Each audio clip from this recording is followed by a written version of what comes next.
ফ্যাসিস্টদের বিচার সবাই চায়, কিন্তু নির্বাচন প্রক্রিয়া পেছানোর কোনো অজুহাত জনগণ গ্রহণ করবে না বলে জানিয়েছেন বিএনপির স্থায়ী কমিটির সদস্য মির্জা আব্বাস।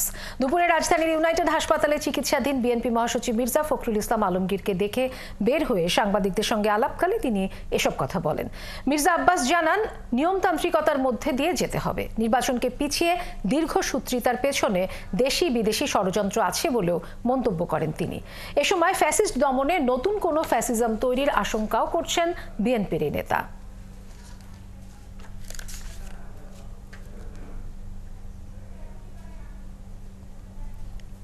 এখন যেটা হচ্ছে, সবচেয়ে যেটা আমি ভয় পাচ্ছি, ফ্যাসিস্ট তাড়াতে গিয়ে নিজেরাই ফ্যাসিস্ট না হয়ে যায়।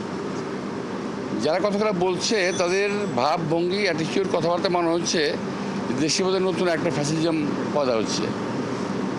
তো এটার জন্য দেশ আর জাতি তো আন্দোলন করে না। তো এখন বাক স্বাধীনতা আছে, কথা বলতেই পারে, কিন্তু আমার চিন্তা, চেতনা, মতামত আমি আরেকজনের ঘাড়ের উপরে জোর করে চাপাই দেব, এটা হতে পারে না।